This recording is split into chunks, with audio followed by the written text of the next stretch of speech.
स्वर्णिम भारत में सतो प्रधानता का सूर्योदय हुआ है। नव पर्व का प्रकाश चहुं ओर विद्यमान दिखाई दे रहा है। संपूर्ण और संपन्नता, प्रकृति की हर दिशा, भाग्य की दशा और काल के हर प्रहर में सर्वव्यापक है। दिव्यता और पवित्रता चरित्रों की अविभाजक अंग है।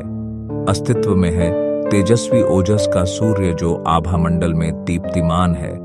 प्रकृति की सुंदर दिव्य रचना हर भाग में सतो प्रधानता की खुशबू बिखेर रही है। इस स्वर्णिम प्रकृति के मंडल में प्राण शक्ति का प्रवाह चैतन्यता और दिव्यता प्रसारित कर रहा है।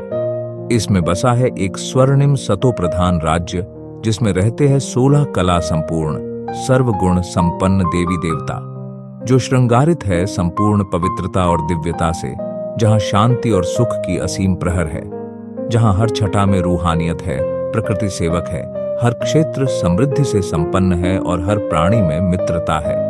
वहां स्थापित है स्वर्णिम विश्व महाजराजन का अद्भुत रत्न जड़ित महल, जो सारी नगरी का मुख्य श्रृंगार है, जिसके चहु ओर देवताएं विचरण कर रहे हैं और अपनी दिव्यता का प्रसरण कर रहे हैं। यह दृश्य मन को भाव विभोर कर रहा है। उस रत्न जड़ित महल में एक सुंदर दिव्य शिशु का योग बल से जन्म हुआ है। उस शिशु से तेज और अखंड दिव्यता झलक रही है, मानो सूर्य भी प्रलोभन करें, जैसे आकाश ने उसका श्रृंगार किया हो। नेत्रों में नूर समाया है और चेहरा जैसे ब्रह्मांड की सुंदरता। उसकी शिशु अवस्था में उसका पालन पोषण माता पिता और दास दासियों से निरंतर हो रहा है। उसके स्वभाव में संपूर्ण शांति, निरागस और हर्षित मुक्ता है। उसका पालना हीरे मोतियों से सजा है, जिससे मधुरता का संगीत उसे लुभाए हुए रखता है। जैसे जैसे उसकी आयु की वृद्धि होती है, वो अब बाल अवस्था में आता है और विचरण करना शुरू करता है।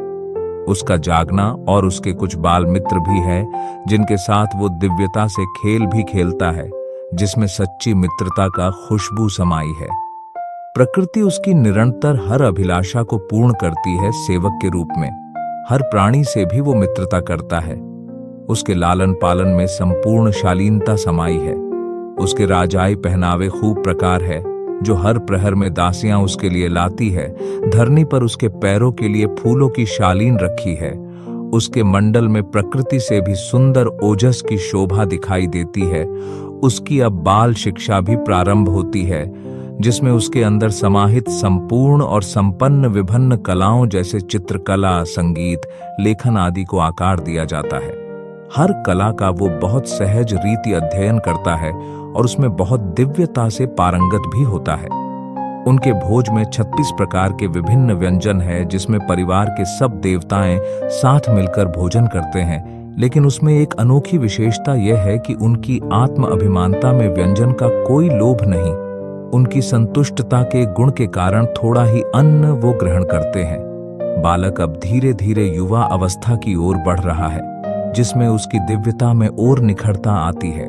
उसकी रॉयल्टी की झलक और फलक चारों तरफ नाजों से फैल रही है। जब वो प्रकृति के सानिध्य या उसके राजमहल के विशाल स्वर्णिम बगीचे में धुन बजाता है, तो उसके लिए प्रकृति विभिन्न दृश्यों का प्रदर्शन करती है। उस मनोरम संगीत से चारों तरफ के प्राणी उसके निकट आकर बैठते हैं। ध्वनि की गूंज से सूक्ष्म प्रकाश का प्रवाह सर्व को एकत्रित करता है।